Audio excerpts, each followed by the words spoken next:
In all of the industrialization activities in Nigeria, making the country self-sufficient and consequently an exporting country is the end goal.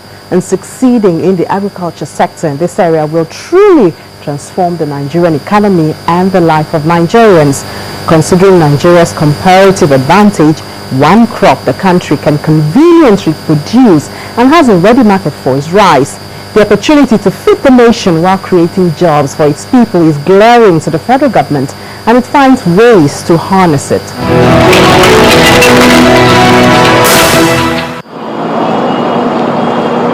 Figures released from the Ministry of Agriculture shows that Nigeria spends a net of 11 billion naira for importation of basic food commodities annually.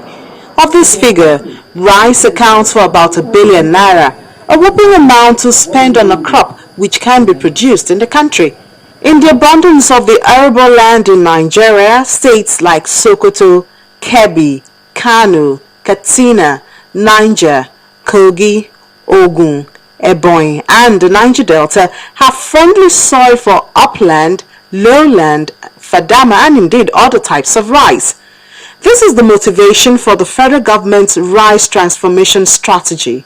The climax of the reform is that by 2015, Nigeria should be self-sufficient in rice production. Our farmers planted 264,000 hectares of rice in the dry season. Total production, 1.1 million metric tons of paddy or rice paddy. Now, I need to tell you what that means.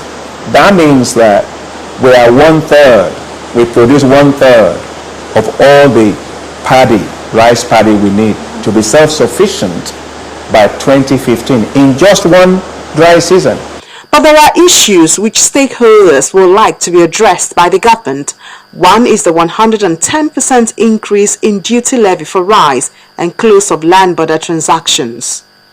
Somebody who the delivery is to bring things illegal will come with the cheapest type of whatever. He can make so much money from his illegal trading activities. There's no how anybody can control that unless it becomes normal trading.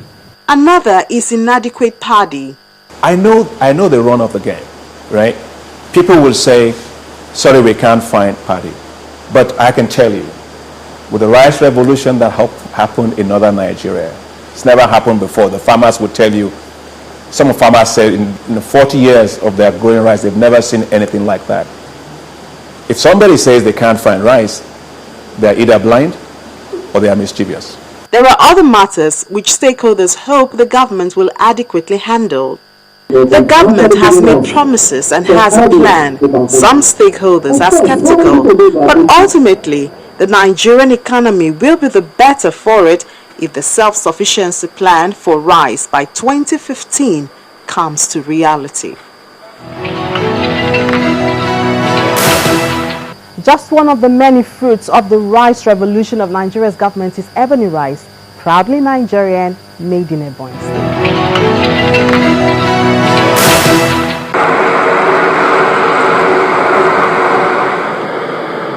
A rice milling factory owned by Ebony Agro Industries Limited, a special project of the federal government through the Bank of Industry, situated at Ekpa Omaka Industrial Cluster in Iko local government area of Ebonyi State.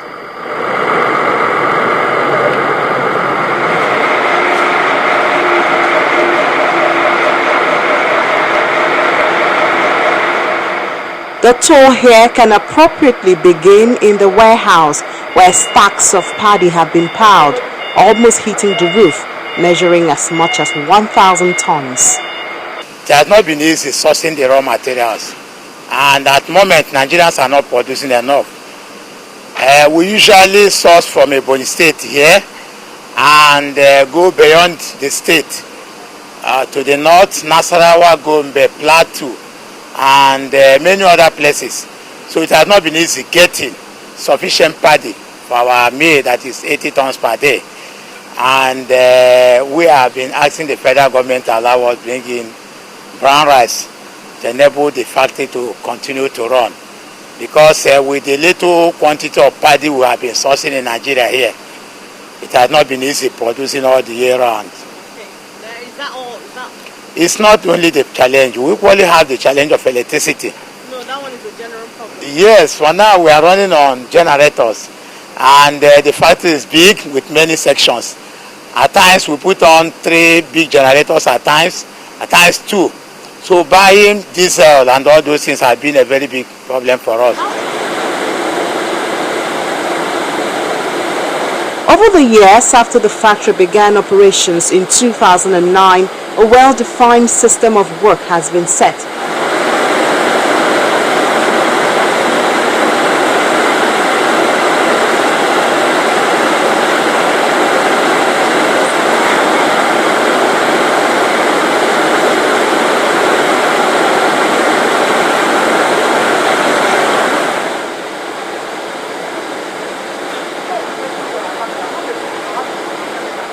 The paddy is moved to the production floor.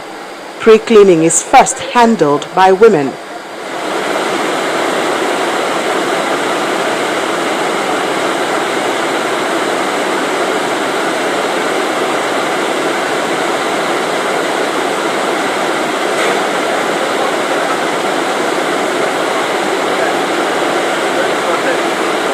The section involves removing dust, straws, chaff and stones.